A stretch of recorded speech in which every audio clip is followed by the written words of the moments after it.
시어머니가 전화기 너머로 너무나도 당당하게 시동생의 신혼집 마련을 위해 내가 4억 원의 대출을 떠안으라고 명령했을 때 그분의 목소리에 담긴 경멸과 확신은 마치 내가 태어날 때부터 그 김씨 집안을 위해 모든 것을 바쳐야만 하는 운명인 것처럼 들렸다. 그분은 남편의 맹목적인 효심을 꿰뚫어 보았고 나의 순종적인 성격을 믿어 의심치 않았다. 하지만 단 한 가지는 계산하지 못했다. 그 순종적이고 모든 것을 감내하던 이세연은 이미 6개월 전에 죽었다는 사실을. 나는 방금 은행에서 받은 자산양도 완료 문자 메시지를 바라보며 전화기를 향해 그들이 결코 예상하지 못했을 대답을 차분하게 내뱉었다. 그 순간 나는 내가 180일 동안 치밀하게 설계한 이 사냥이 드디어 그물을 거두어들일 때가 왔음을 직감했다. 랭이, 세연아, 봐봐. 우린 한 가족이잖아. 내 동생은 곧 당신 동생이고 동생 일은 우리 일이야. 김민주는 차가운 문손잡이에서 내 손을 떼어내 잡았다. 그의 손바닥은 따뜻했고 말투는 언제나처럼 그 자신만이 옳다고 생각하는 합리적인 설득으로 가득 차 있었다. 나는 그저 조용히 그를 바라보았다. 그의 등 뒤 거실에서 입이 귀에 걸리도록 웃고 있는 시부모님과 마치 승전보를 울린 장군처럼 의기양양하게 새로 발급된 등기권리증 서류 2개를 만지작거리고 있는 시동생 김민호를. 그 2개의 서류철은 마치 빨갛게 달아오른 인두처럼 내 눈을 아프게 지졌다. 불과 10분 전 시부모님은 우리를 거실로 부르시더니 어떤 반론도 허용하지 않는 은혜를 베푸는 듯한 말투로 자신들의 결정을 통보했다. 우리가 결혼 후 공동으로 자금을 모아 나와 김민준의 이름으로 등기했던 신혼집 2채, 하나는 대출 없이 전액 현금으로 구매했고 다른 하나는 약간의 대출이 남아있던 그 2 아파트를 이제 곧 결혼할 시동생 김민호에게 모두 명의에 이전한다는 것이었다. 이유는 김민호의 여자친구가 독립된 신혼집이 없으면 결혼하지 않겠다고 선언했기 때문이란다. 너희가 형이고 형수가 돼서 동생이 40 다 되도록 장가도 못 가는 걸 눈뜨고 볼 셈이냐. 그리고 너희 지금 사는 집도 충분히 좋잖아. 일단 거기서 참고 살다가 나중에 돈 모아서 새로 사면 되지. 시어머니 박순자 여사님은 귤이나 까먹으면서 아무렇지도 않게 말했다. 마치 그것이 수억 원의 자산이 아니라 시장에서 파는 배추 2포기쯤 되는 것처럼. 그 순간 내 첫 반응은 황당함이었고 그 다음은 하늘을 찌를 듯한 분노였다. 나는 벌떡 일어섰다. 막 입을 열려는 순간 김민준이 식탁 밑에서 내 다리를 죽으림을 다해 눌렀다. 그는 나에게 눈짓을 보냈다. 그 눈빛에는 애원과 경고가 뒤섞여 있었다. 그는 입모양으로 집에 가서 얘기해라고 속삭였다. 그러고는 그는 효자 아들의 웃는 얼굴로 돌변해 부모님께 말했다. 아버지, 어머니, 걱정 마세요. 저랑 세연이 아무 이견 없어요. 민호만 순조롭게 결혼할 수 있다면 저희가 좀 고생하는 게 모대수겠어요. 그 순간 거실에서는 환호성이 터져 나왔다. 시어머니는 과장되게 김민준의 어깨를 치며 말했다. 이래야 내가 키운 내 아들이지. 책임감 있고 말이야. 시아버지도 만족스러운 듯 고개를 끄덕였다. 민준이가 동생보다 훨씬 철이 들었어. 그러자 김민호가 다가와 마치 아랫사람 대하듯 김민준의 어깨를 툭툭 치며 기름진 미소를 지었다. 고맙다, 형. 나중에 우리의 분유값은 형이 좀 많이 보태줘야겠다. 그들 가족은 더할 나위 없이 화목해 보였다. 완벽한 가족사진 같았다. 그리고 나는 그 사진에서 잘려나간 불필요한 배경일 뿐이었다. 나는 더 이상 말하지 않았다. 그저 이 광경을 차갑게 지켜보다가 몸을 돌려 나가버렸다. 그래서 서두에 김민준이 문 앞에서 나를 막아서는 장면이 연출된 것이다. 이 손 놔. 내 목소리는 지극히 평온했다. 어떤 파동도 느껴지지 않을 만큼. 김민준은 잠시 멈칫했다. 그는 내가 이런 반응을 보일 줄은 몰랐을 것이다. 그의 예상 속에서 나는 울고불고 난리를 치거나 히스테릭하게 그를 비난했을지언정 지금처럼 감정 없는 로봇 같은 모습은 아니었을 것이다. 세연아, 내 말 좀 들어봐. 부모님도 어쩔 수 없으셨어. 민호 그 여자친구가 보통 내기가 아니야. 집 없으면 당장 헤어지겠다고 했단 말이야. 내가 동생 30 넘어서 결혼도 못하는 꼴을 어떻게 봐. 그는 한 번도 본 적 없는 여자에게 책임을 떠넘기려 했다. 그래서 우리 집으로 그 사람 결혼을 시켜주겠다고 나는 그를 보며 한 글자 한 글자 또박또박 물었다. 무슨 우리 집이야. 그 등기부등본에 당신 이름이 있긴 하지만 집 살 때 들어간 돈 대부분은 우리 부모님이 내주셨어. 그분들한테 처분할 권리가 있는 거야. 김민준의 인내심이 나의 평온함에 달아 없어졌는지 목소리가 저도 모르게 높아졌다. 나는 웃었다. 분노가 극에 달했을 때 나오는 그런 냉소였다.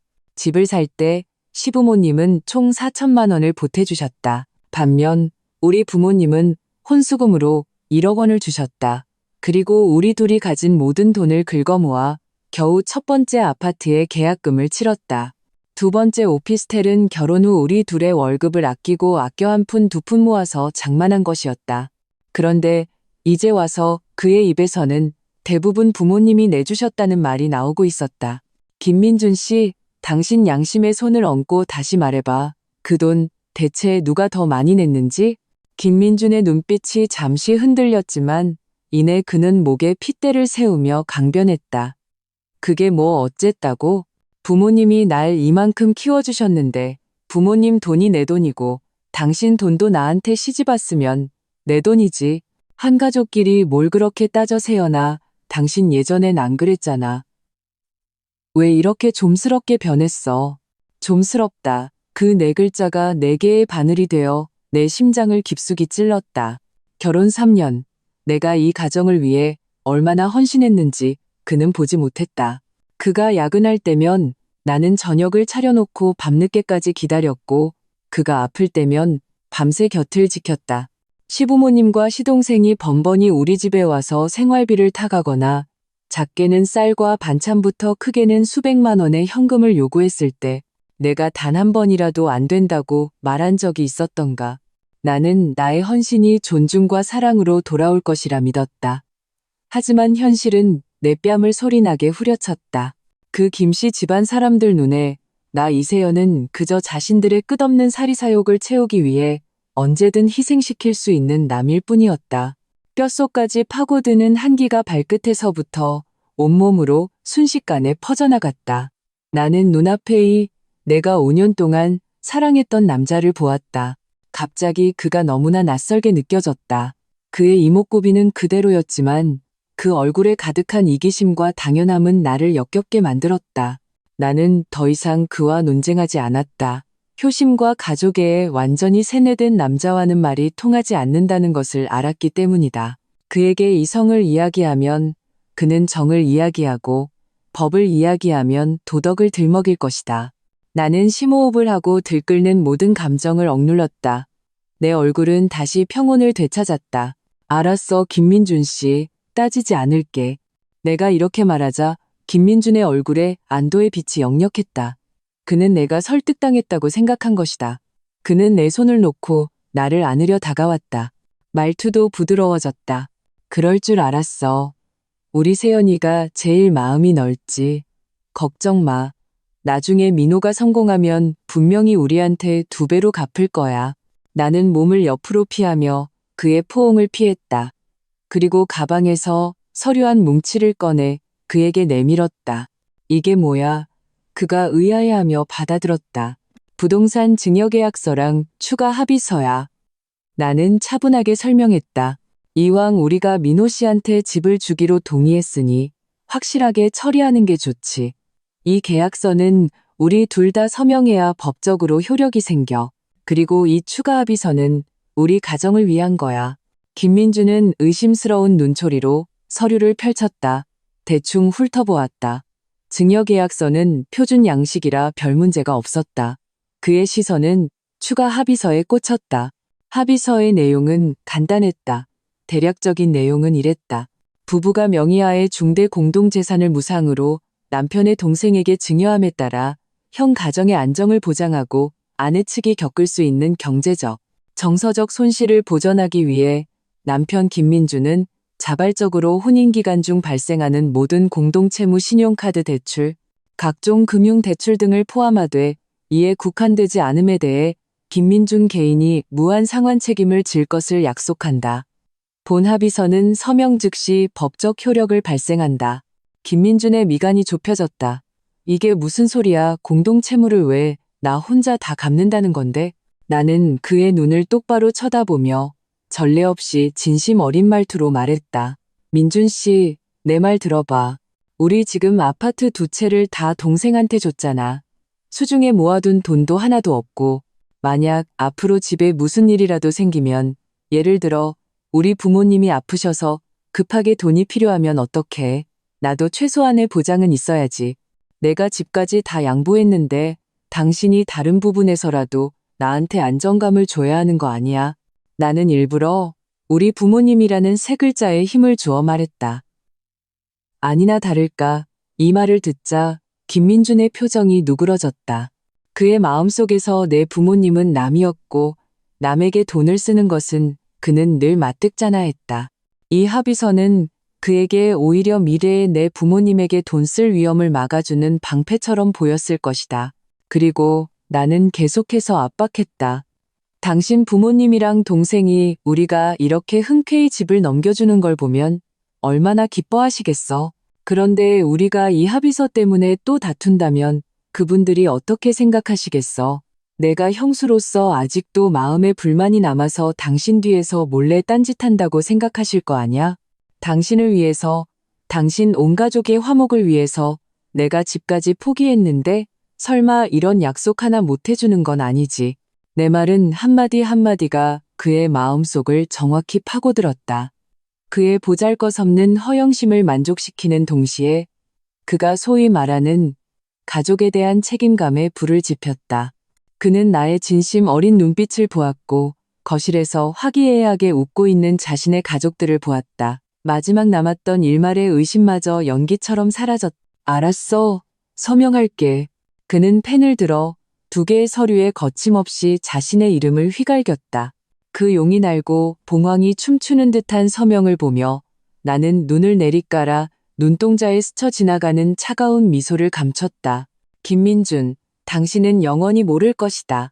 오늘 당신이 서명한 것이 시시껄렁한 합의서 따위가 아니라 당신과 당신 온 가족을 만겁의 나락으로 떨어뜨릴 사망 선고서라는 사실을. 링나! 서명을 마친 김민준은 마치 큰 공이라도 세운 듯 홀가분한 표정이었다. 그는 증여계약서를 들고 의기양양하게 거실로 달려가 부모님과 동생에게 자랑했다. 아버지, 어머니, 민호야, 다 해결됐어. 세연이도 동의했고 서명도 받았어. 거실에서는 아까보다 더 뜨거운 환호성이 터져 나왔다. 시어머니 박순자 여사님은 얼굴에 주름이 한데 모일 정도로 활짝 웃었다. 그녀는 김민준의 손을 잡고 연신 칭찬했다. 역시 우리 아들이 최고야. 일 처리도 잘하고 시집와서도 친정만 생각하고 별것도 아닌 일에 얼굴 붉히는 어떤 사람이랑은 다르다니까. 그녀의 목소리는 크지도 작지도 않게 내가 똑똑히 들을 수 있을 정도였다. 그 말 속에 담긴 비아냥은 무딘 칼날이 되어 내 심장을 한 겹 한 겹 베어내는 것 같았다. 나는 아랑곳하지 않았다. 그저 묵묵히 서명이 끝난 추가 합의서를 조심스럽게 가방에 챙겨 넣었다. 이 종이 한 장이 이제 나의 유일한 무기이자 내 복수 계획의 첫 번째 초석이었다. 김민준이 다가왔다. 얼굴에는 약간의 미안함이 스쳐 지나갔다. 그는 내게 낮은 목소리로 말했다. 세연아, 우리 엄마 원래 저런 분이잖아. 입은 거칠어도 속은 안 그래. 마음에 담아두지 마. 자, 집에 가자. 내가 맛있는 거 해줄게. 나는 그를 보았다. 그의 얼굴에 떠오른 그 하찮은 미안함은 그가 가족에게서 얻은 거대한 만족감에 비하면 먼지 한 톨만도 못했다. 나는 고개를 끄덕였다. 아무 말도 하지 않고 나를 질식시킬 것 같은 이 집을 그와 함께 떠났다. 집으로 돌아오는 길, 김민주는 내 기분을 풀어주기 위해 일부러 길을 돌아 내가 제일 좋아하는 파리바게뜨에 들러 조각 케이크를 샀다. 그는 케이크를 내게 건네며 마치 어린아이를 달래듯 말했다. 화풀라니까. 뭐 어때? 우리가 앞으로 더 열심히 벌어서 더 크고 좋은 집 사면 되지. 나는 케이크를 받았지만 먹지 않고 무릎 위에 올려두었다. 차창 밖에 네온사인이 빠르게 스쳐 지나갔다. 얼룩덜룩한 빛과 그림자가 내 얼굴 위를 훑었다. 나는 창밖을 보며 담담하게 말했다. 민준 씨, 우리 이제 모아둔 돈으로는 작은 오피스텔 전세금도 못 구해. 김민준의 미소가 살짝 굳었다. 이내 그는 아무렇지도 않다는 듯 손을 휘저었다. 돈이야 뭐 벌면 되지. 우리 둘 다 아직 젊은데 뭐가 걱정이야. 그리고 나한테는 적금이랑 성과급도 있잖아. 어떻게든 모으면 다 방법이 있어. 나는 더 이상 말하지 않았다. 그는 우리가 잃은 것이 단지 집 두 채가 아니라는 것을 전혀 이해하지 못했다. 그것은 우리 미래의 10년, 어쩌면 20년의 삶의 질과 위기 대응 능력이었다. 그는 모든 것을 너무 단순하게 생각했다. 순진할 정도로 단순했고 어리석을 정도로 순진했다. 우리가 임시로 참고 사는 집에 돌아왔다. 한때 우리의 웃음소리로 가득 찼던 이곳은 오늘따라 유난히 텅 비고 차갑게 느껴졌다. 김민주는 콧노래를 부르며 주방으로 들어가 잃은 것이 있으면 얻는 것도 있다는 식의 따뜻한 분위기를 연출하려 했었다. 나는 소파에 앉아 핸드폰을 꺼내 내 가장 친한 친구이자 스타 변호사인 최지원에게 메시지를 보냈다. 거의 1초 만에 답장이 왔다. 나는 그녀가 보낸 메시지를 보며 자조적으로 웃었다. 그 SNS 게시물은 내가 사흘 전에 올린 것이었다. 사진은 인터넷에서 찾은 풍경 사진이었고, 글은 남편과 함께하는 소소하지만 확실한 행복 같은 내용이었다. 나는 그저 우리 부부가 금슬 좋고 행복하게 산다는 가짜 이미지를 만들어 김민준과 그의 가족들을 마비시키고 싶었을 뿐이다.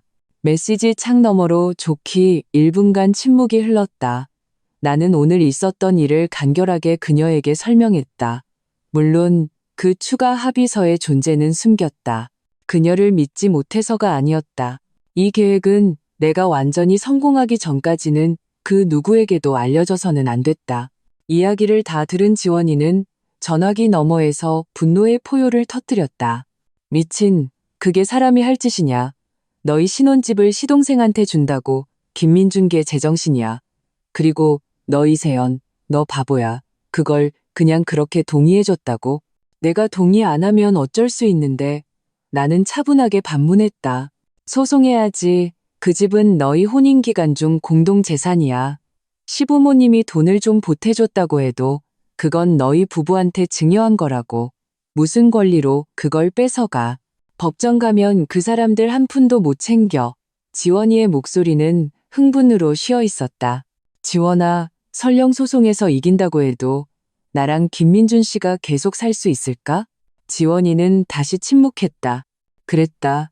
설령 소송에서 이겨 집을 지켜낸다 한들 내 마음은 이미 죽어버렸다. 자기 원래 가족밖에 모르고 큰 가족을 위해서라면 언제든 작은 가정을 희생시킬 수 있는 남자와 함께 사는 것. 내 남은 인생은 끝없는 감정 소모와 고통의 연속일 것이다. 그건 내가 원하는 삶이 아니었다. 나 집 필요 없어. 나는 한 글자 한 글자 또렷하게 말했다. 난 집만 포기하는 게 아니야. 난 그들의 탐욕과 어리석음에 대해 가장 혹독한 대가를 치르게 만들 거야. 지원이는 내 말투에서 심상치 않은 결의를 읽어냈다. 그녀는 냉정을 되찾고 물었다. 어떻게 할 건데? 내 도움이 필요해. 그냥 이혼 서류가 아니야. 나는 서재 방향을 보았다. 그곳에는 우리 집의 모든 재무 관련 서류들이 보관되어 있었다. 우리 모든 공동 자산과 공동 채무를 정리하는 걸 도와줘. 공동 채무 지원인은 예리하게 핵심을 짚었다. 내 입가에 차가운 미소가 걸렸다. 김민준 씨는 항상 자기 건 자기 집안 거고 내 것도 자기 집안 거라고 생각했어. 그렇다면 내가 진짜로 그가 그토록 사랑하는 가족들과 한 몸으로 꽁꽁 묶이게 해줘야지. 그 후 며칠 동안 나는 아무 일도 없었다는 듯이 행동했다. 여전히 매일 아침 일찍 일어나 김민준의 아침 식사를 준비했고 그가 입을 셔츠를 다려주었으며 그가 출근할 때면 부드럽게 포옹해 주었다. 나의 순종적이고 대범한 태도에 김민주는 완전히 마음을 놓았다. 그는 나에게 더욱 다정해졌고 심지어 대부분의 집안일을 자기가 하겠다고 나섰다. 아마 마음속에 빚을 졌다고 생각해 그런 방식으로나마 보상하고 싶었을 것이다. 그리고 김민준의 가족들은 완전히 가면을 벗어던졌다. 진명의 이전이 끝난 바로 다음 날 시어머니에게서 전화가 왔다. 명령조의 말투였다. 세연아, 민호 그 집 인테리어 비용이 한 3천만 원 모자란다는데 너희가 일단 좀 보태줘라. 나중에 돈 생기면 갚을 테니. 김민준이 옆에서 듣고 있다가 내가 입을 열기도 전에 덥석 대답했다. 네, 어머니, 걱정 마세요. 저한테 맡겨주세요. 전화를 끊고 그는 손을 비비며 조금 미안한 투로 내게 말했다. 세연아, 엄마가 저렇게까지 말씀하시는데. 나는 미소 지으며 고개를 끄덕였다. 당연히 그래야죠. 다 한 가족인데요. 뭐. 나는 아주 흔쾌히 우리에게 얼마 남지 않은 공동예금에서 3천만 원을 시어머니의 계좌로 이체했다. 김민주는 감동해서 어쩔 줄 몰라 하며 나를 껴안고 말했다. 여보, 당신 정말 최고야. 내가 평생에 당신 같은 여자를 만난 건 정말 큰 복이야. 나는 그의 품에 기댄 채 속으로 냉소했다. 복이 아니라 그건 너의 재앙이야. 일주일 후 시동생 김민호의 여자친구가 또다시 현금 예단으로 5천만 원을 요구했다. 한 푼도 깎을 수 없다고. 시어머니는 다시 전화를 걸어왔다. 이번에는 울면서 전화했다. 민준아, 어떻게 좀 해봐라. 그 아가씨가 예단비 못 받으면 이 결혼 없던 걸로 하겠단다. 내 동생 온 동네 망신당하게 생겼어. 나우죠? 김민주는 발등에 불이 떨어진 사람처럼 안절부절 못했다. 우리 이제 예금도 없잖아요. 나는 상황을 잘 안다는 듯 그에게 상기시켜 주었다. 당신 신용카드랑 마이너스 통장한도 아직 남아있지 않아요. 일단 그걸로 어떻게든 말고 눈앞에 급한 불부터 끄는 게 먼저죠. 김민주는 마치 꿈에서 깨어난 듯 고마움이 가득한 눈빛으로 나를 바라보았다. 그리하여 그는 미친 듯이 신용카드를 긁고 각종 금융 플랫폼에서 대출을 받기 시작했다. 금세 5천만 원의 예단비가 마련되었다. 그리고 아주 성대하게 여자 측 집에 전달되었다. 김씨 집안의 모든 사람들이 나를 칭찬하기 시작했다. 시어머니는 친척들 앞에서 나를 세상에 둘도 없는 며느리라며 입이 닳도록 칭찬했다. 우리 세연이가 말이야. 정말 눈을 씻고 찾아봐도 없을 착한 며느리야. 시동생 결혼을 위해서라면 자기 모든 걸 내어준다니까. 시동생 김민호도 예전의 경박한 태도를 버리고 나를 보면 공손하게 형수님이라고 부르기 시작했다. 오직 나 자신만이 알고 있었다. 이 위선적인 칭찬의 소나기 아래 채무라는 이름의 거대한 그물이 소리 없이 촘촘해지고 있다는 것을. 그리고 그 그물 한가운데 있는 사냥감은 바로 그들 김씨 집안 전체라는 것을. 나는 매일 김민준의 명의로 쌓여가는 빚의 숫자를 계산했다. 그 숫자가 늘어날수록 내 마음속의 쾌감도 늘어났다. 그 사이 지원이는 이미 나의 모든 법적 서류 준비를 마쳐주었다. 그녀는 내가 제공한 김민준이 동생 결혼 자금을 위해 서명한 고액 대출 계약서들을 보며 얼굴이 심각하게 굳어졌다. 세연아, 너 지금 불장난하는 거야. 그 추가 합의서가 정말 널 법적으로 완벽하게 보호해줄 수 있다고 확신해. 확신해. 나는 창밖을 보며 단호하게 말했다. 그 합의서는 내가 국내 최고 변호사 3명에게 자문하고 수천만 원을 들여서 그를 위해 맞춤 제작한 거니까. 거기 적힌 글자 하나하나가 완벽한 법적 함정을 구성하고 있어. 그가 서명한 이상 그는 영원히 빠져나올 수 없을 거야. 그렇다. 그 간단해 보이는 합의서는 내 복수 계획의 가장 핵심적인 부분이었다. 이혼을 결심한 순간부터 나는 알고 있었다. 그들을 그냥 이대로 편하게 놓아줄 수는 없다고. 나는 그들이 자신들의 행동에 대해 100배, 1000배의 대가를 치르게 만들고 싶었다. 내가 원한 것은 해방이 아니었다. 내가 원한 것은 심판이었다. 랭산, 시간은 쏜살같이 흘러 어느덧 반년이 지났다.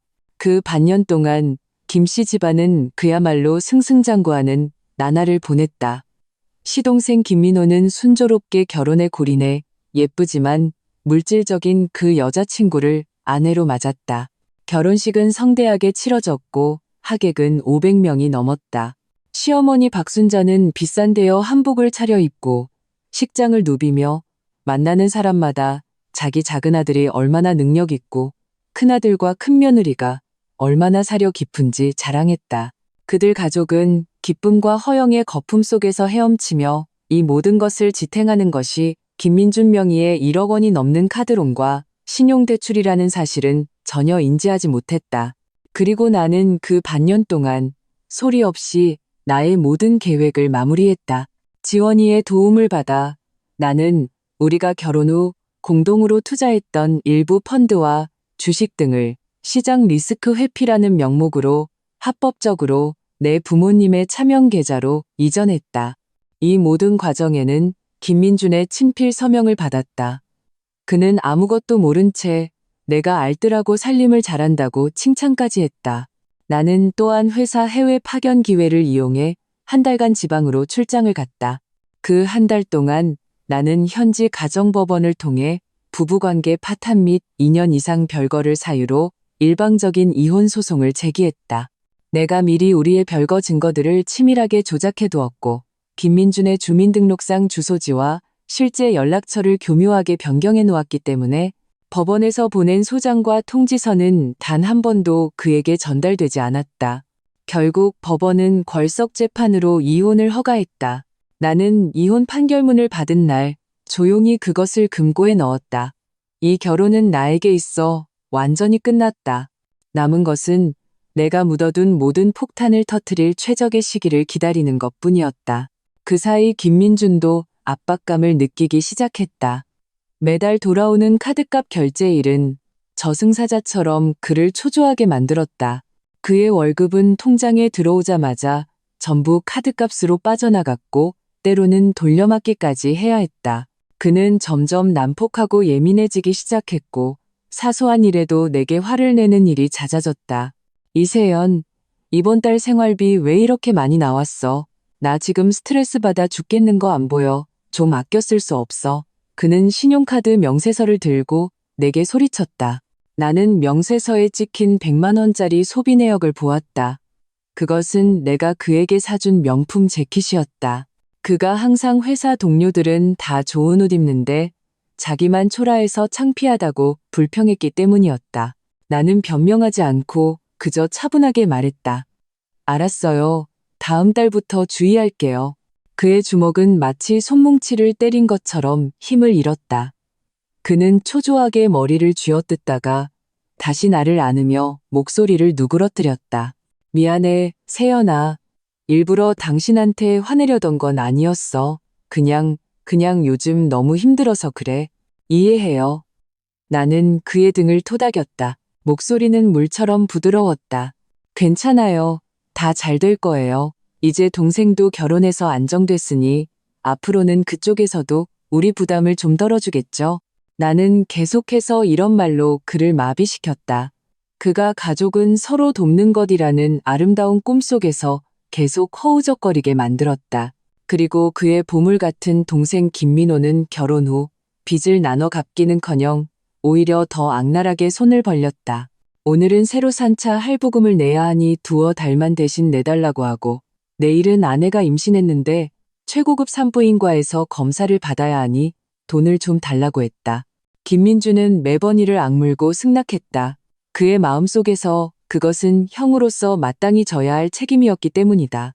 시어머니 박순자는 더욱 심했다. 그녀는 시도 때도 없이 전화를 걸어와 안부를 묻는 척하며 교묘하게 돈을 요구했다. 민준아, 요즘 돼지고기 값이 너무 올랐더라. 우리 생활비 좀 붙여주렴.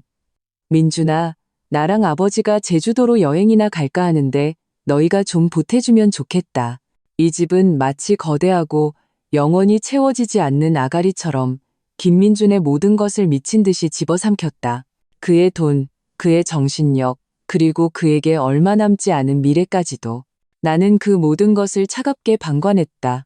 나는 나날이 초췌해지는 그의 얼굴을, 눈 밑에 깊어지는 다크서클을, 대출금을 갚지 못해 독촉 전화에 시달리며 허둥대는 그의 모습을 지켜보았다. 나는 조금의 동정심도 느끼지 않았다. 이 모든 것은 그가 자초한 일이었기 때문이다. 그가 자신의 원래 가족이라는 밑 빠진 독을 채우기 위해 우리 작은 가정의 행복을 제물로 바치기로 선택한 결과였다. 나는 심지어 몰래 그의 등을 한 번 더 밀었다. 그날 김민호가 또다시 급전이 필요하다며 김민준에게 5천만 원을 요구했다. 김민준은 이미 가진 돈을 모두 탕진해 더 이상 내어줄 돈이 없었다. 나는 옆에서 무심코 한마디 툭 던졌다. 제가 듣기로는 우리가 민호 씨한테 명의 이전해준 그 대출 없는 아파트 있잖아요. 그걸로 주택담보대출 받을 수 있을 텐데요. 한 3, 4억 정도는 나올걸요. 그걸로 민호 씨 급한 불도 끄고 당신 카드론이랑 대출도 다 갚으면 되잖아요. 이자도 훨씬 쌀 텐데 얼마나 좋아요. No. 내 말은 한 줄기 빛처럼 김민준과 김민호의 잿빛 얼굴을 환하게 비췄다. 맞아. 왜 그 생각을 못했지? 그 아파트는 시가 6억이 넘는 대출 하나 없는 우량 자산이었다. 형제는 의기투합하여 즉시 은행으로 달려갔다. 시어머니도 그 사실을 알고는 양손을 들어 환영하며 내가 정말 똑똑하고 김씨 집안의 현명한 안주인이라고 칭찬했다. 그들은 순조롭게 은행에서 3억 5천만 원을 대출받았다. 김민호는 그중 1억을 가져가 흥청망청 썼고 남은 돈으로 김민주는 자신의 명의로 된 그 무서운 고금리 대출들을 모두 갚았다. 온 가족이 기뻐하며 모든 위기가 해결된 것처럼 보였다. 김민준도 마침내 한숨 돌리며 얼굴에 오랜만에 웃음꽃이 피었다. 그는 내 손을 잡고 감격에 참말했다. 세연아, 역시 당신밖에 없어. 이제 진짜 살 것 같아. 우리 드디어 숨 좀 돌리겠어. 나는 미소 지으며 그를 바라보았다. 그러나 내 눈빛에는 연민이 가득했다. 나의 사랑하는 남편, 당신은 아직 모르겠지. 당신이 방금 동생을 도왔더하는 이 3억 5천만 원의 담보대출이 당신네 김씨 집안을 무너뜨릴 마지막 지푸라기가 될 거라는 걸. 그리고 당신이 친필로 서명한 그 추가 합의서가 이 거액의 공동채무를 오직 당신 한 사람의 어깨에만 단단히 족쇄처럼 채워놓았다는 사실을. 폭풍우가 곧 몰아칠 것이다. 나는 이미 기다릴 만큼 기다렸다. 랭스의 낙타의 등을 부러뜨린 마지막 지푸라기는 내 예상보다 더 빨리 찾아왔다. 시동생 김민호는 담보대출로 받은 1억 원을 그가 말했던 것처럼 급한 용도로 쓰지 않았다. 그는 아내와 함께 보름 동안 유럽으로 호화로운 여행을 떠났고 명품들을 잔뜩 사들였다. 이 사실을 김민준과 시부모님도 알았지만 아무도 한마디 하지 않았다. 그들에게 돈은 이미 김민호의 것이었고 그가 어떻게 쓰든 그의 자유라고 생각했다.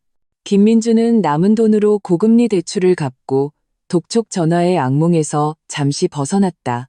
그는 순진하게도 남은 주택담보대출은 매달 고정된 금액만 갚으면 되니 예전보다 압박이 훨씬 덜할 것이라고 생각했다. 그는 심지어 조금 여유가 생기면 나를 데리고 해외여행을 가서 그동안의 내 희생을 보상해주겠다는 계획까지 세우고 있었다. 나는 그의 희망에 찬 얼굴을 보며 그저 웃기만 할 뿐 아무 말도 하지 않았다. 그는 잊고 있었다. 아니, 일부러 무시하고 있었다. 가장 중요한 문제를. 그 3억 5천만 원의 담보대출은 김민호의 명의로 받은 것이지만 실제 상환자는 김민준이라는 사실을. 그들 사이에는 어떤 법적 효력을 가진 계약서도 없었다. 이는 즉 김민호 쪽에서 어떤 문제라도 생기면 은행은 오직 김민호에게만 책임을 물을 것이고 김민준은 그저 구두로 약속한 호구에 불과하다는 의미였다. 그리고 내가 기다려온 것은 바로 이 문제가 터지는 순간이었다. 기폭제는 김민호의 그 물질적인 아내였다. 그녀는 유럽에서 돌아온 후 소비 수준이 수직으로 상승했고 돈을 물쓰듯 썼다. 김민호의 쥐꼬리만 한 월급으로는 도저히 그녀를 만족시킬 수 없었다. 곧 그들은 돈 문제로 격렬하게 다투기 시작했다. 한 번은 말다툼 중에 김민호의 아내가 우연히 알게 되었다. 자신들이 지금 사는 이 6억 원짜리 아파트에 무려 3억 5천만 원의 담보대출이 잡혀 있고 그 돈의 대부분을 김민준이 자기 빚 갚는데 썼다는 사실을. 그녀는 그 자리에서 폭발했다. 그녀에게 이 집은 자신의 혼전 재산이자 결혼 생활의 안전장치였다. 그런데 그 안전장치에 느닷없이 거액의 빚이 생겼다는 것을 받아들일 수 없었다. 그녀는 즉시 김민호에게 최후 통첩을 날렸다. 김민준이 당장 3억 5천만 원을 갚아 담보 설정을 해제하게 하든지 아니면 당장 이혼하고 위자료로 집의 절반을 내놓으라고. 김민호는 완전히 겁에 질렸다. 그는 울며불며 시부모님을 찾아갔다. 시부모님도 이혼해서 집을 나눠줘야 한다는 말에 발칵 뒤집혔다. 그들은 모든 희망을 자신들의 그 능력 있는 큰아들에게 걸었다. 그리하여 이야기의 서두에 나왔던 그 전화가 걸려온 것이었다. 그날 나는 회사에서 중요한 프로젝트 서류를 처리하고 있었다. 휴대폰이 울렸다. 시어머니 박순자였다. 나는 스피커폰으로 바꾸고 책상 위에 올려두었다. 전화를 받자마자 그녀의 날카롭고 다급한 목소리가 들려왔다. 반론을 허용하지 않는 명령조였다. 여보세요. 세연이냐 당장 민준이 좀 바꿔라. 어머니, 민준 씨 지금 회의 들어갔어요. 휴대폰은 자리에 두고 갔고요. 무슨 일이세요? 저한테 말씀하셔도 돼요. 나는 차분하게 대답했다. 너한테 말해봤자 무슨 소용이 있어. 이건 우리 김씨 집안일인데. 그녀는 무의식적으로 나를 배제했다가 이내 정신을 차리고 말을 바꿨다. 아니다.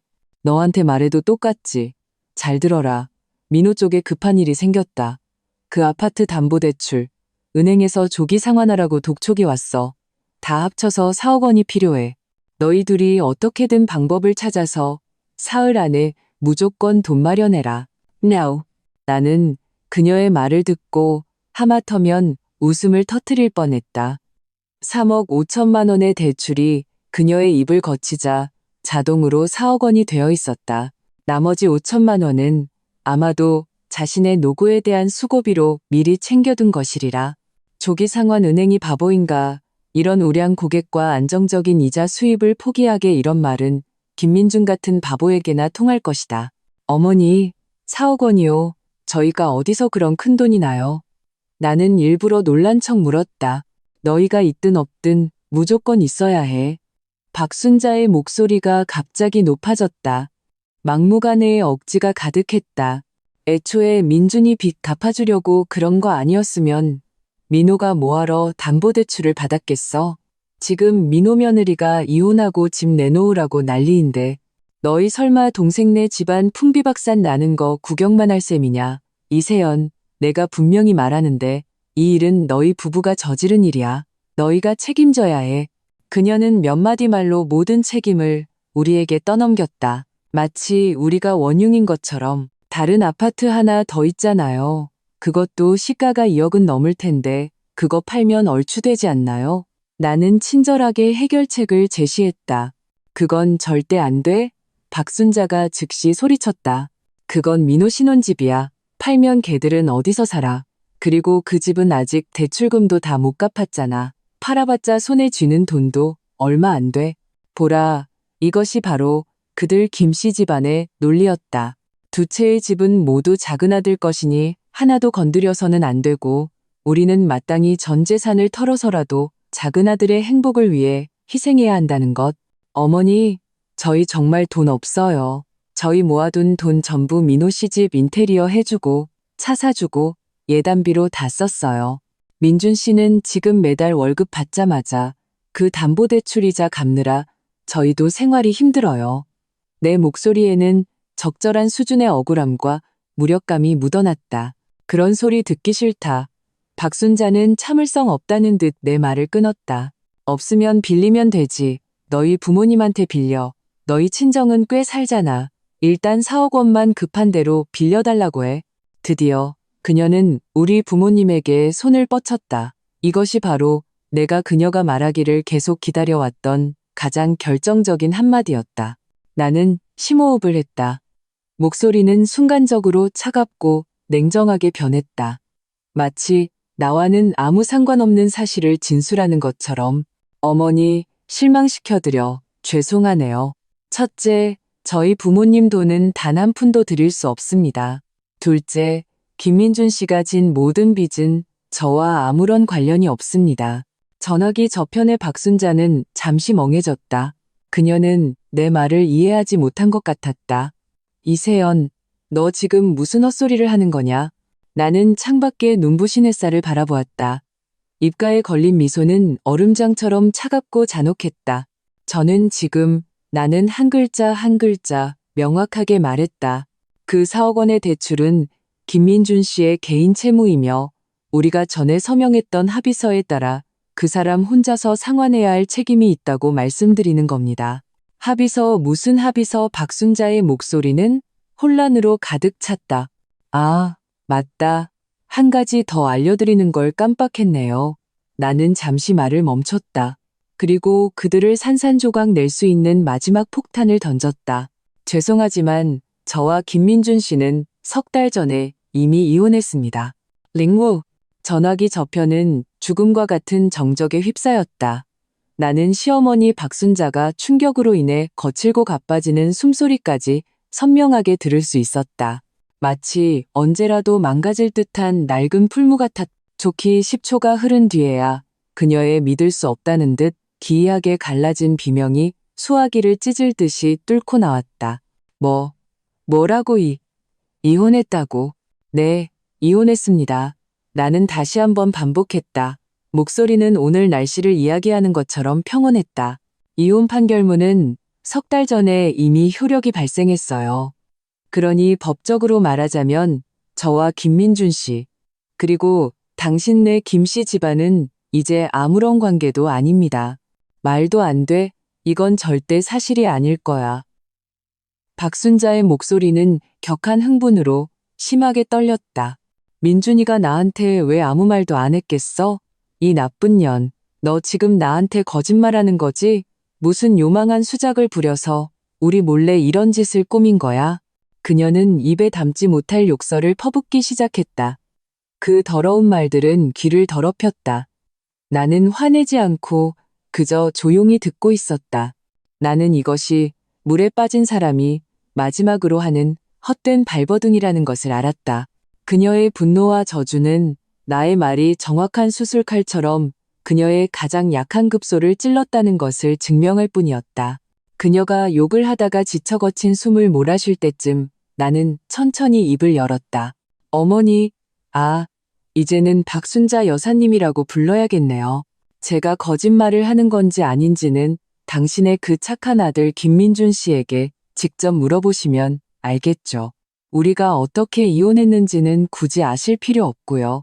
당신이 지금 가장 신경 써야 할 것은 어떻게 사흘 안에 그 4억 원을 마련하느냐 하는 겁니다.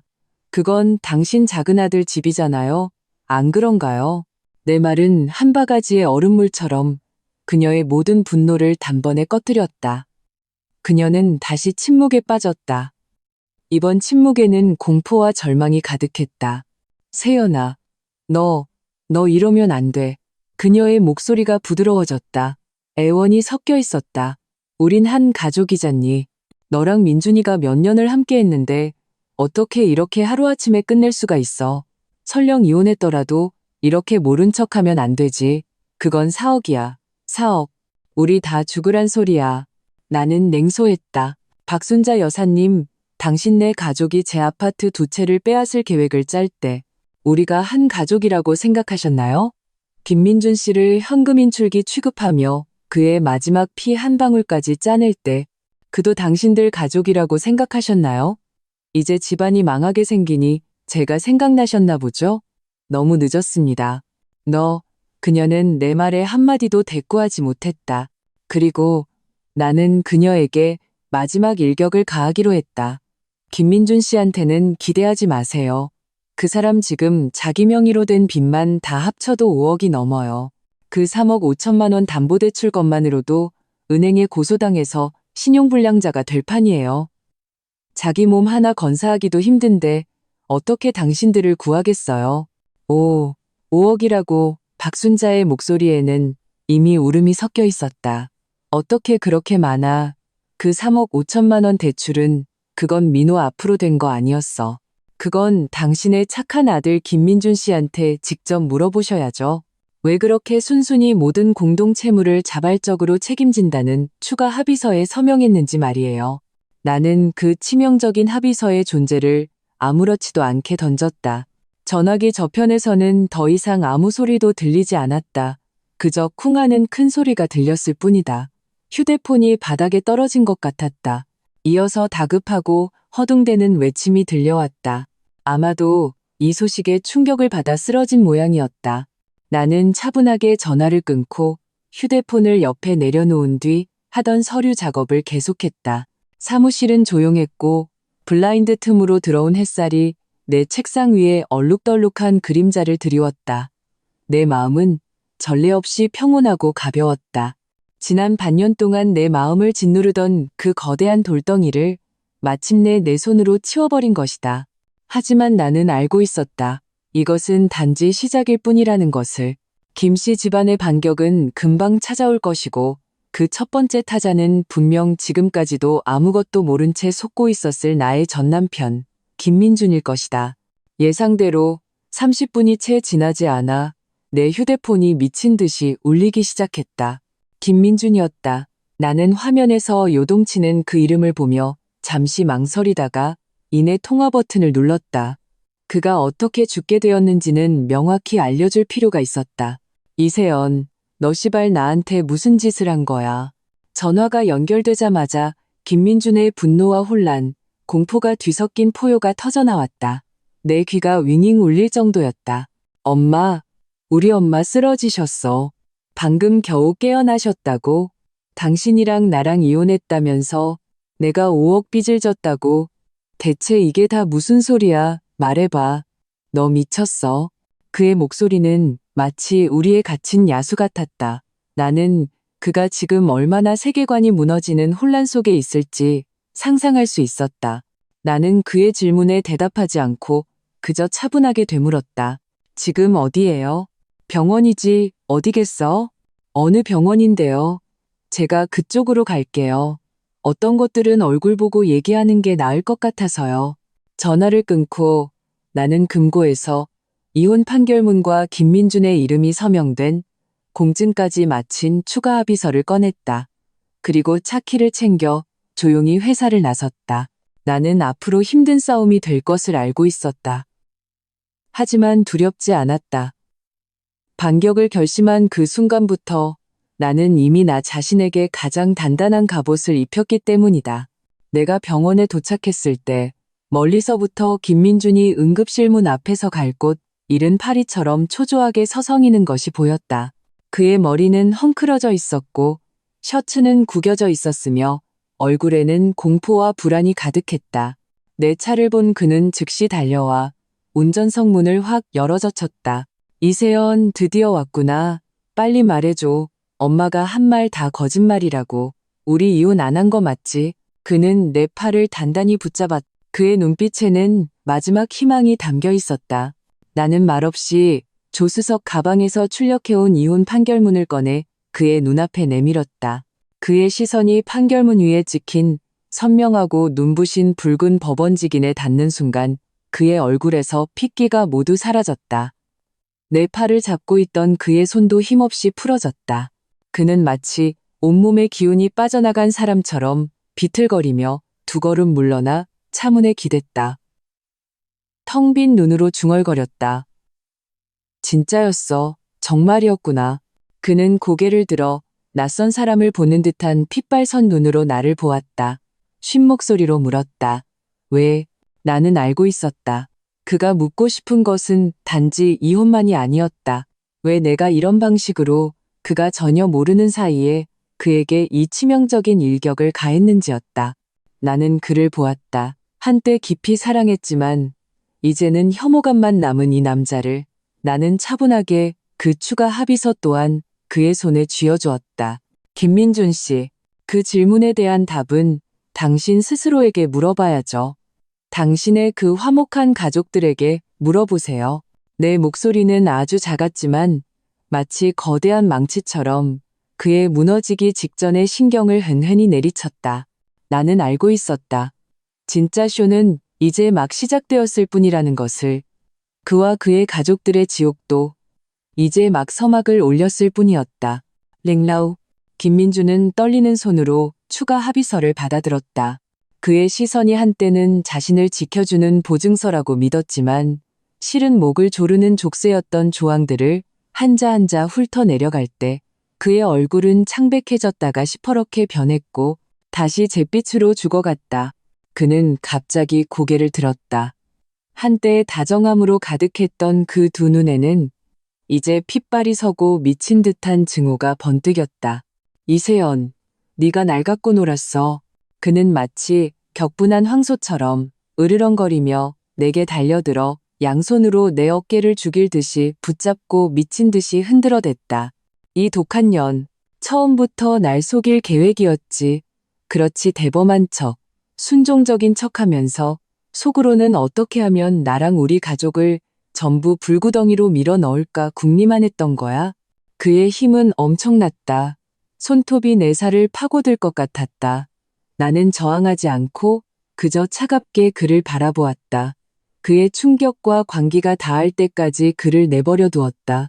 내가 당신을 갖고 놀았다고. 그의 힘이 조금 빠졌을 때 나는 한 글자 한 글자 반문했다. 김민준 씨, 당신 양심의 손을 얹고 물어봐. 대체 누가 누구를 갖고 놀았는지, 당신 부모님이 우리 공동의 집을 당신 동생에게 넘겨줄 때 안 된다는 말 한마디 하지 않은 게 바로 당신이야. 당신 어머니가 번번이 우리 돈을 긁어갈 때 나한테 대의를 위해 희생하라고 당연하게 말한 것도 당신이고, 당신 동생의 그 3억 5천만 원 담보대출을 우리 가정의 빚으로 만든 것도, 그리고 그 모든 책임을 자기 혼자 짊어지겠다는 이 합의서에 직접 서명한 것도 바로 당신이야. No. 내 목소리는 점점 커지고 점점 차가워졌다.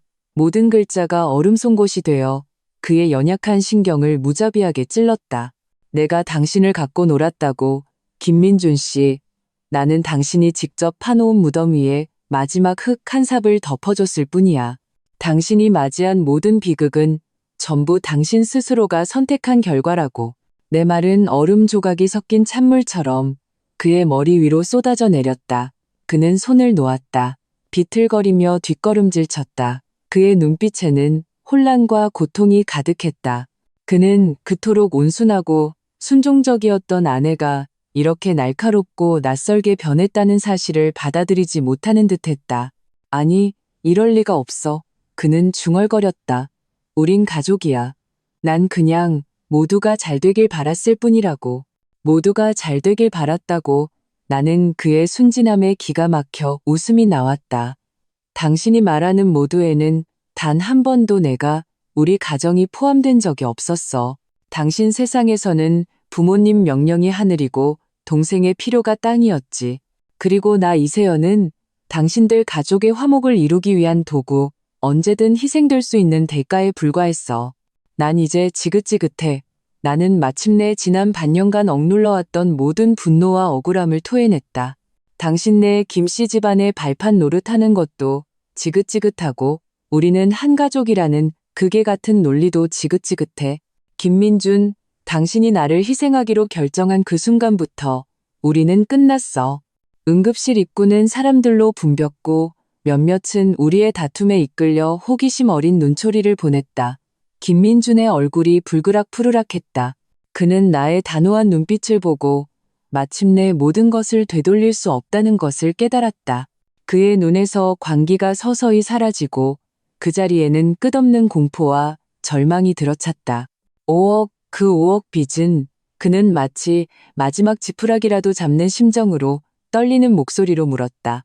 그것도 우리 혼인 중에 발생한 공동채무니까. 이혼해도 당신이 절반은 갚아야 하는 거 아니야. 이것이 그의 마지막 희망이었다. 내가 절반이라도 분담해준다면 그에게는 아직 일말의 희망이 있을지도 모른다. 나는 그를 보았다. 마치 불쌍한 바보를 보는 것 같았다. 김민준 씨, 잊었나 보네. 나는 손에 든 추가 합의서를 그의 눈앞에서 흔들었다. 여기 흰 종이에 검은 글씨로 당신이 직접 서명했잖아. 혼인 기간 중 발생하는 모든 공동채무는 남편 김민준 개인이 무한 상환 책임을 진다. 이 합의서는 내가 이미 공증까지 받아놨어. 완벽한 법적 효력을 가지고 있다고. 그뿐만이 아니었다. 나는 그가 더 명확하게 죽을 수 있도록 해주기로 했다. 당신이 동생 결혼식 때문에 미친 듯이 카드론이랑 대출을 받을 때 나는 이미 우리 명의로 된 모든 공동투자 자산을 합법적으로 이전해놨어. 그래서 우리 사이에는 분할할 공동재산은 없고 오직 당신 개인의 5억 원 빚만 남아있을 뿐이야. 나는 김민준의 세상 전체가 그의 동공 속에서 완전히 무너져 내리는 것을 선명하게 볼 수 있었다. 그는 마치 벼락이라도 맞은 것처럼 그 자리에 얼어붙었다. 입을 살짝 벌렸지만 아무 소리도 내지 못했다. 한때 잘생겼던 그 얼굴에는 이제 죽음과 같은 정적과 절망만이 남아있었다. 독한 년. 한참이 지나서야 그는 이 사이로 겨우 몇 글자를 뱉어냈다. 피차일반이죠. 나는 모든 서류를 챙겨 차갑게 돌아섰다. 당신이랑 당신 가족에 비하면 내 수법은 아무것도 아니죠. 어머니나 잘 돌봐드려요. 그리고 그 4억 원은 어떻게 갚을지 생각도 좀 하고. 아, 물론 당신 빚 5억. 나는 차문을 열고 안으로 들어갔다. 백미러를 통해 김민준이 마치 조각상처럼 그 자리에 굳어서 있는 것이 보였다. 석양의 마지막 빛이 그의 그림자를 길게 늘어뜨려 외롭고 비참해 보였다. 내가 막차를 출발시키려던 순간 응급실에서 두 사람이 뛰쳐나왔다. 나의 전 시아버지와 전 시동생 김민호였다. 그들은 분명 자초지종을 모두 전해들은 모양이었다. 두 사람의 얼굴에는 똑같이 분노와 당혹감이 서려 있었다. 이세연, 이 재수 없는 년. 거기 안 서? 시아버지가 내 차를 향해 소리쳤다. 우리 김씨 집안이 8대에 걸쳐 무슨 죄를 지었길래 너 같은 재앙 덩어리를 며느리로 들였을까? 김민호는 더 직접적이었다. 그는 몇 걸음에 달려와 내 차창을 주먹으로 세게 내리쳤다. 쾅 하는 굉음이 울렸다. 개 같은 년, 네가 우리 형을 이 꼴로 만들어 내가 너랑 끝장을 본다. 그의 두 눈은 핏발이 서 있었고 마치 이성을 잃은 야수처럼 내 차문을 미친 듯이 잡아당겼다. 나는 차문을 잠그고 무표정한 얼굴로 차창 밖에서 분노로 일그러진 그 두 얼굴을 바라보았다. 휴대폰을 꺼내 112를 눌렀다. 네, 경찰이죠. 제가 지금 서울대학병원 응급실 앞에 있는데 어떤 사람들이 제 차를 부수고 신변을 위협하고 있습니다. 차량 번호는? 내 목소리는 크지 않았지만 차 밖에 두 사람이 똑똑히 들을 수 있을 정도였다. 김민호의 동작이 순간 멈췄다. 시아버지의 저주도 뚝 그쳤다. 아무리 막무가내라도 경찰이 오면 자신들에게 좋을 것이 하나도 없다는 것은 알고 있었다.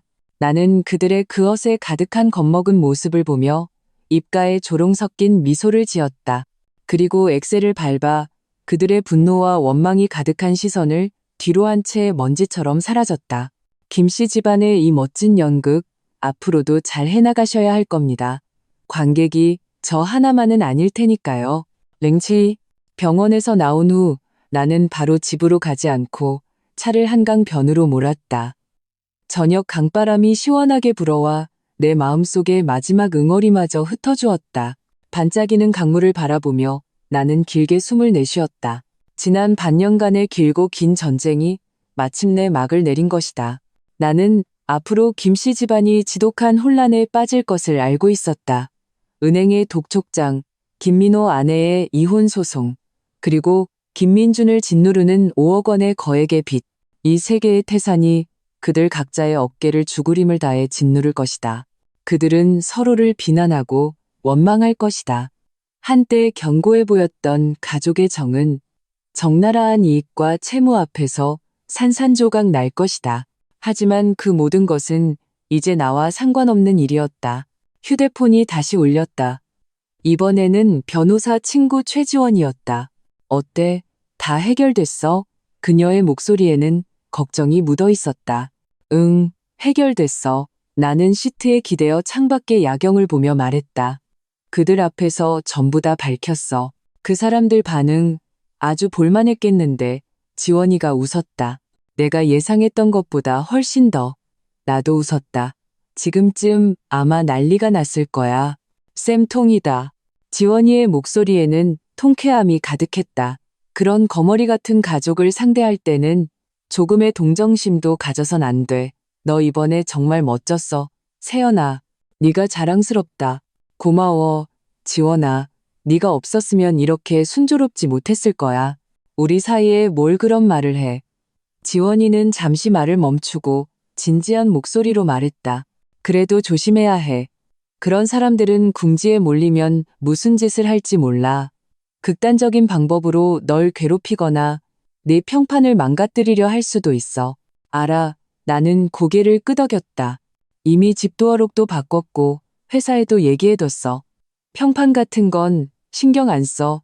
내가 아무 잘못도 하지 않았다는 걸 나 자신만 알면 그걸로 충분해. 지원이와 통화를 마치고 나니 마음이 완전히 편안해졌다. 나는 차를 몰아 새로운 집으로 돌아왔다. 보안이 철저한 고급 아파트 단지였다. 이것은 내가 빼돌렸던 돈으로 나 자신을 위해 마련한 작은 아파트였다. 이곳에는 김씨 집안의 어떤 흔적도 없었다. 오직 나 자신만의 새로운 삶만이 존재할 뿐이었다. 그 후 며칠 동안 내 세상은 놀라울 정도로 조용했다. 김민준에게서도 김씨 집안 다른 사람들에게서도 더는 연락이 오지 않았다. 아마도 그들은 그 엉망진창이 된 상황을 수습하느라 나에게 신경 쓸 겨를이 없었을 것이다. 일주일쯤 지나서야 나는 우연히 예전 지인을 통해 김씨 집안의 뒤이야기를 듣게 되었다. 먼저 김민호. 그의 아내는 말한 대로 행동했다. 돈을 받지도 못하고 담보 설정도 해지하지 못하는 상황에서 그녀는 단호하게 법원에 이혼 소송을 제기했다. 그리고 담보 잡힌 아파트의 절반에 대한 재산 분할을 요구했다. 김씨 집안은 발칵 뒤집혔다. 그들은 집을 지키기 위해 사방으로 돈을 빌리러 다녔지만 그들 집안이 수억 원의 빚더미에 앉았다는 소문이 퍼지자 친척과 친구들은 모두 전염병 환자를 피하듯 그들을 멀리했다. 결국 그 아파트는 법원 강제 경매로 넘어갔다. 경매로 얻은 돈은 은행에 담보대출 3억 5천만 원과 이자를 갚고 남은 아주 적은 금액마저 김민호의 아내가 절반을 가져갔다. 김민호는 하루아침에 집도 있고 차도 있던 인생의 승리자에서 갈 곳 없고 은행 빚 수천만 원을 짊어진 빈털터리로 전락했다. 그리고 이 모든 일의 원흉인 나의 전 시어머니 박순자 여사님은 아들의 이혼과 집 경매라는 연이은 충격에 병을 얻어 쓰러져 입원했다. 듣자 하니 매일 입원비만 해도 상당한 금액이라고 했다. 김민준의 결말은 가장 비참했다. 법적 효력을 가진 그 추가 합의서 때문에 모든 빚은 그 혼자에게 쏠렸다. 은행의 고소장이 눈송이처럼 그가 다니던 회사로 날아들었고 회사는 평판 하락을 우려해 그를 즉시 해고했다. 직장을 잃고 수입원이 끊긴 그는 그 5억 원의 거액의 빚을 갚을 능력이 전혀 없었다. 곧 그의 명의로 된 모든 것, 우리가 한때 함께 몰았던 그 차를 포함한 모든 것이 법원에 의해 압류되고 동결되었다. 그는 신용불량자 명단에 올랐고 모두가 기피하는 사람이 되었다. 비행기도 KTX도 탈 수 없었고 심지어 신용카드 사용도 제한되었다. 듣기로는 그는 이제 막노동으로 겨우 생계를 유지하며 가장 값싼 고시원에서 가장 저렴한 편의점 도시락으로 끼니를 때운다고 했다. 그리고 그의 가족들은 그에게 어떤 도움도 주지 않았을 뿐만 아니라 오히려 그를 원망으로 대했다.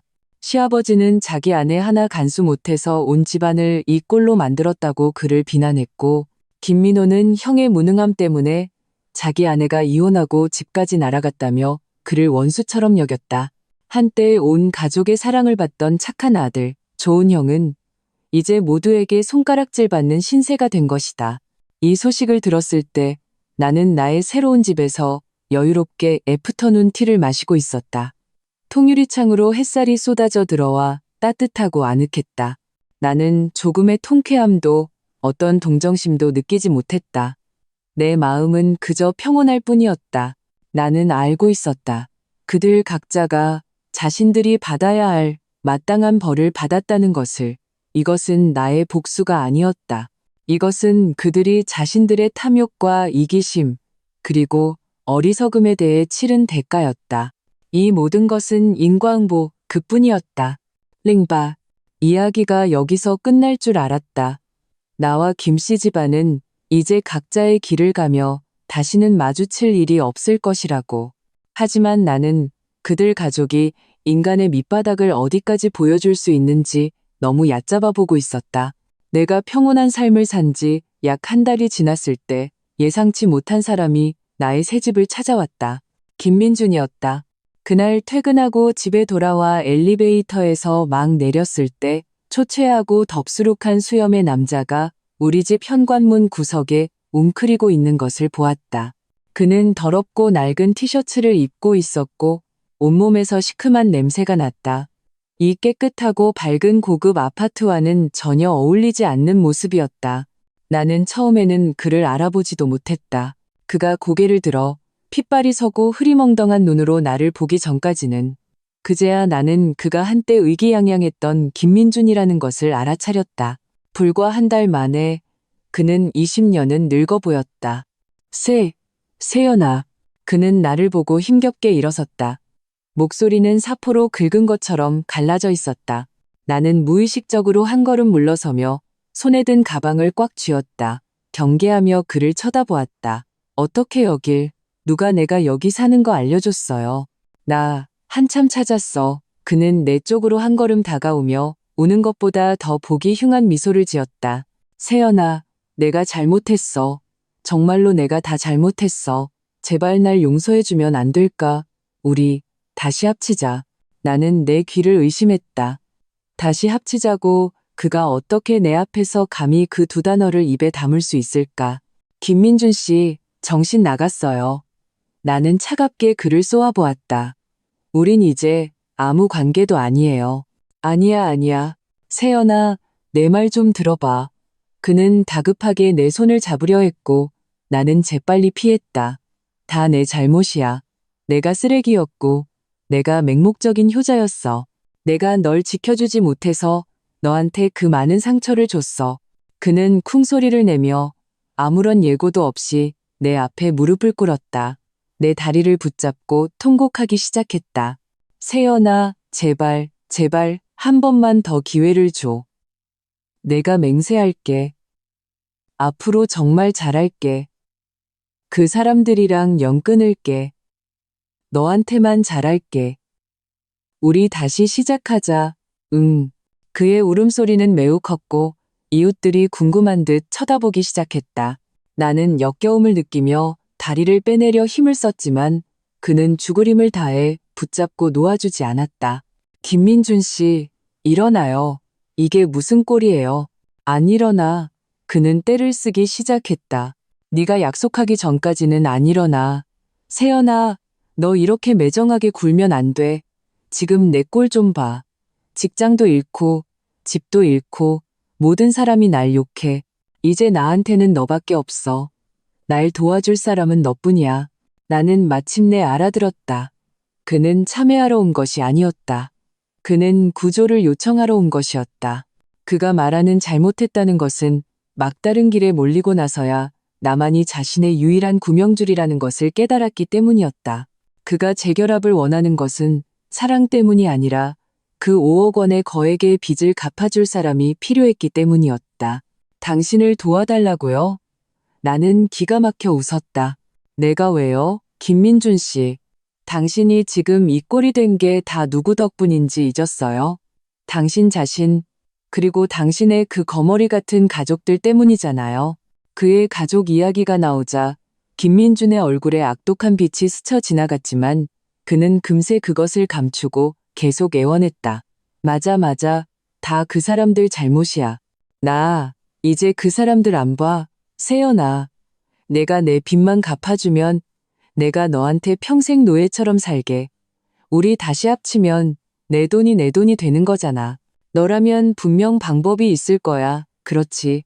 그의 그 당연하다는 듯한 얼굴은 내가 그에게 가지고 있던 마지막 남은 한때 알던 사람으로서의 연민마저 완전히 박살냈다.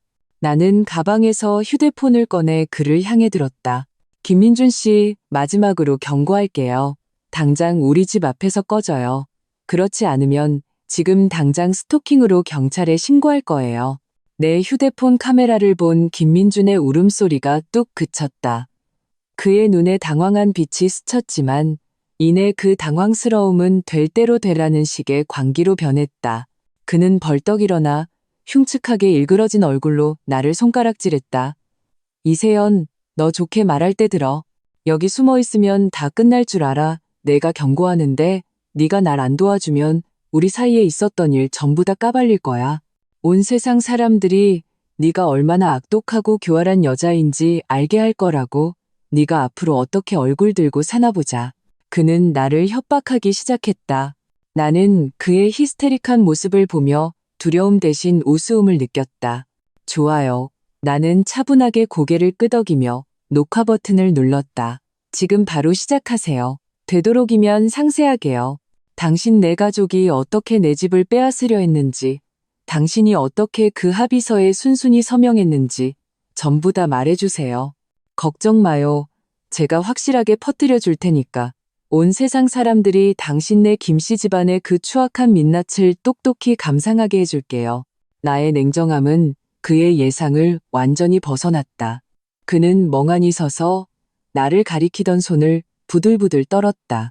그는 협박이 나에게 더 이상 통하지 않는다는 것을 깨닫지 못한 모양이었다.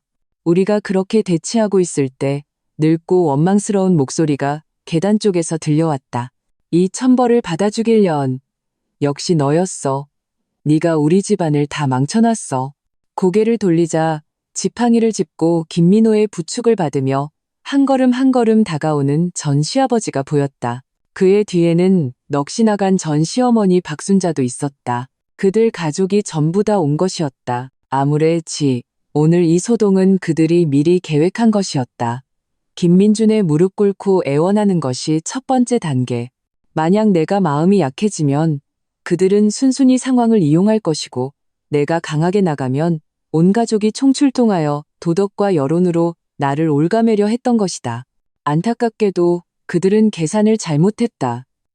나 이세연은 더 이상 그들이 마음대로 주무를 수 있는 말랑한 감이 아니었으니까. 랭지오. 김씨 집안 네 사람은 마치 지옥에서 기어나온 악귀처럼 나를 애워쌌다. 그들 각자의 얼굴에는 정도의 차이는 있지만 원망과 광기가 서려 있었다. 그 눈빛은 나를 산채로 잡아먹을 기세였다. 이세연, 너 양심도 없냐? 전 시아버지 김철수는 지팡이로 바닥을 세게 내리치며 쿵쿵 소리를 냈다. 우리 김씨 집안이 너한테 못해준 게 뭐가 있다고 이런 식으로 우리한테 보답을 해. 네가 내 아들을 이 꼴로 만들고 우리 집안을 풍비박산냈는데 밤에 잠이 오더냐. 아주 잘 자는데요. 나는 담담하게 대답했다. 그의 눈을 똑바로 쳐다보며 조금의 두려움도 보이지 않았다. 김철수 씨, 뭔가 착각하신 것 같네요.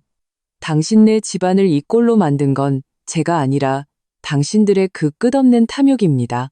네가 아직도 발뺌을 해. 시어머니 박순자도 정신을 차렸는지 내 코를 향해 손가락질하며 날카롭게 소리쳤다. 내년이 여우처럼 뒤에서 꼬드기지 않았으면 내 아들이 왜 그런 서류에 서명을 했겠어. 우리 집 돈은 다 빼돌려서 너 혼자 이렇게 좋은 집에 살고 있는데 내 속셈이 대체 뭐야. 그녀는 그렇게 말하며 나에게 달려들어 머리채를 잡으려 했지만 옆에 있던 김민호가 그녀를 붙잡았다. 김민호가 나를 보호하려던 것이 아니었다. 그가 내 휴대폰에서 깜빡이는 빨간 녹화 표시를 봤기 때문이었다. 형, 저 여자랑 말 섞을 필요 없어. 김민호의 눈빛은 독사처럼 음침했다. 저 여자가 저렇게 나오면 우리도 가만히 있을 수 없지. 오늘 5억 안 내놓으면 우리 여기서 끝까지 버티는 거야. 저 여자가 한 짓 전부 인터넷에 올리고 회사에도 뿌려서 사회에서 매장시켜버리자고. 그들은 이제 막다른 골목에 몰린 것이었다. 좋은 말로 안 되니 험한 방법을 쓰려는 것이다. 나는 그들의 추악한 얼굴을 보며 마음속에 어떤 파문도 잃지 않았다. 나는 더 이상 그들과 논쟁할 가치조차 느끼지 못했다. 나는 그저 묵묵히 휴대폰 카메라를 그들 각자에게 향하며 그 순간의 흉측한 표정들을 선명하게 담았다. 그리고 나는 아파트 관리실 비상 호출 버튼을 눌렀다. 2분도 채 되지 않아 제복을 입은 건장한 보안팀 직원 4~5명이 방패와 경봉을 들고 엘리베이터에서 뛰쳐나왔다. 무슨 일이십니까? 보안팀장이 날카롭게 물었다. 나는 휴대폰을 들어보이며 차분하게 말했다. 이 사람들이 사유지에 무단으로 침입해서 저희 집 문을 막고 저에게 욕설과 신변 위협을 가하고 있습니다. 여기 제가 녹화한 모든 증거가 있습니다. 필요하다면 경찰에 신고할 겁니다. 보안팀 직원들은 이 상황을 보고 즉시 사태를 파악했다. 그들은 신속하게 다가가 김씨 집안 4사람을 에워쌌다. 즉시 이곳에서 떠나주십시오. 그렇지 않으면 강제로 퇴거 조치하겠습니다.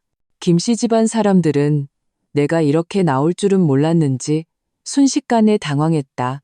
왜 우리가 가야 해? 이건 우리 집안 일이야. 김철수는 여전히 나이로 밀어붙이려 했다. 우린 대화하러 온 거라고. 당신들이 우리를 쫓아낼 순 없어. 박순자도 따라 소리쳤다. 하지만 잘 훈련된 보안팀 직원들은 그들의 말을 들은 척도 하지 않았다. 2명씩 양쪽에서 김철수와 박순자를 붙잡아 엘리베이터 쪽으로 끌고 갔다. 김민중과 김민호가 저항하려 했지만 다른 2명의 거구의 보안팀 직원에게 단단히 제압당했다. 순식간에 복도 전체가 김씨 집안의 저주와 비명, 몸부림치는 소리로 가득 찼다.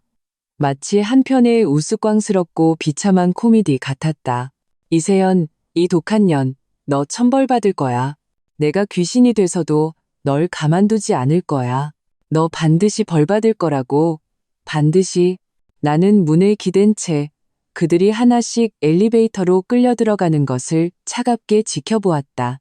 엘리베이터 문이 천천히 닫히고 그들의 모든 소리가 차단된 후에야 나는 휴대폰을 내렸다. 보안팀장이 다가와 정중하게 말했다. 입주민께 불편을 드려 죄송합니다. 안심하십시오.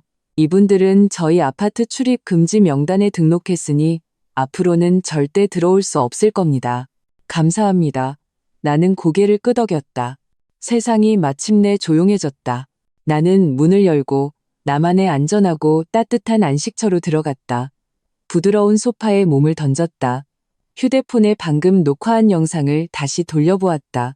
영상 속 김씨 집안 사람들의 얼굴은 역겨울 정도로 추악했다.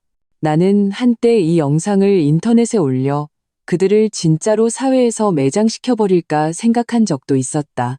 하지만 이내 그만두기로 했다. 마음이 약해져서가 아니었다.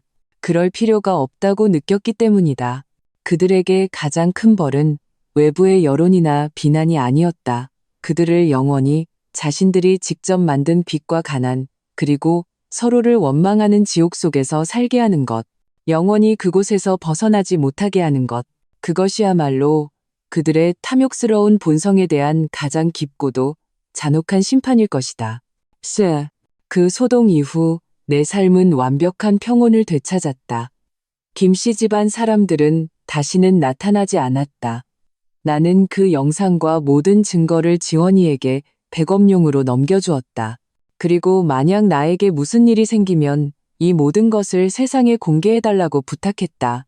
이것은 나 자신을 위한 마지막 부적이었다. 다행히도 그 부적은 사용될 일이 없었다. 나중에 나는 가끔 옛 지인들을 통해 김씨 집안에 대한 단편적인 소식을 듣게 되었고 그들의 최종적인 결말을 퍼즐처럼 맞출 수 있었다. 김민주는 모든 정상적인 회사에서 입사를 거부당한 후 완전히 자포자기했다. 그는 도박에 빠져 하룻밤의 대박으로 인생을 역전하려는 망상에 사로잡혔다. 결과는 불보듯 뻔했다. 그는 돈을 따기는커녕 오히려 더 갚을 수 없는 도박 빚만 늘려갔다. 결국 빚쟁이들에게 쫓겨 막다른 길에 몰린 그는 가장 비겁한 방법을 선택했다. 깊은 밤 그는 한강 다리 위에서 뛰어내렸다. 온전한 시신조차 찾지 못했다고 한다. 김민호는 이혼, 실직, 집을 잃는 연이은 타격의 세상을 원망하며 성격이 난폭해졌다. 그는 제대로 된 직장을 구하지 못하고 공사장에서 막노동으로 근근히 살아갔다. 그는 자신의 모든 불행을 부모님과 형이 탓으로 돌렸다. 듣기로는 사소한 일에도 늙은 부모에게 주먹을 휘두르기 일쑤였다고 한다. 그리고 한때 작은 아들만 편애했던 김철수와 박순자는 마침내 자신들이 심은 악의 열매를 맛보게 되었다. 큰아들은 죽고 작은아들은 그들을 원수처럼 대했다. 그들의 노년은 비참했다. 그들은 얼마 안 되는 연금에 의지해 어둡고 축축한 지하 단칸방에서 겨우 연명했다. 박순자는 뇌졸중으로 쓰러져 반신불수가 되었지만 김민호는 단 한 번도 그녀를 찾아오지 않았다고 한다. 이 소식들을 들었을 때 나는 슬픔도 기쁨도 느끼지 못했다. 내 마음은 그저 무감각할 뿐이었다. 모든 사람은 자신의 선택에 대한 대가를 치러야 한다. 그들은 탐욕을 선택했고 이기심을 선택했으며 타인을 희생시켜 자신을 만족시키는 길을 선택했다. 그렇다면 그들의 최종적인 결말은 그들이 마땅히 받아야 할 업보였다. 그리고 나는 그 진흙탕을 벗어난 후 나만의 새로운 인생을 맞이했다. 나는 직장에서 더욱 두각을 나타내 곧 승진하여 회사의 부서장이 되었다. 내 삶에도 나를 진정으로 존중하고 사랑해주는 사람을 만났다. 그는 온화하고 책임감 있는 남자였다. 그는 나의 독립심과 강인함을 존중했고 내가 겪었던 과거의 아픔을 진심으로 안아주었다. 우리 사이에는 계산도 요구도 없었다. 오직 동등한 헌신과 진실한 마음만이 있었다. 1년 후 우리는 결혼했다. 결혼식 날 햇살은 눈부셨고 바람은 상쾌했다. 나는 순백의 웨딩드레스를 입고 그의 곁에 서서 하객석에서 우리를 진심으로 축복해주는 가족과 친구들을 바라보았다. 눈시울이 살짝 붉어졌다. 나는 절망 속에서 스스로를 위해 치밀한 덫을 놓았던 과거의 이세연을 떠올렸다. 나는 그녀에게 말하고 싶었다. 고마워. 그때의 용기와 단호함에 감사해. 진흙탕 속에서 주저앉지 않고 온 힘을 다해 기어 나와줘서 고마워. 마침내 너만의 푸른 하늘을 맞이하게 된 것을 축하해. 인생이라는 바둑판에서 한 수 잘못 두는 것은 그리 두렵지 않다. 두려운 것은 잘못된 것을 알면서도 계속 그 길을 가는 것이다. 제때 손절하고 용감하게 돌아설 수 있다면 어쩌면 바로 앞에는 더 넓은 세상이 펼쳐져 있을지도 모른다. 그리고 한때 우리에게 상처를 주었던 사람들은 그저 그들이 직접 만든 지옥 속에서 서서히 썩어가도록 내버려 두면 그만이다.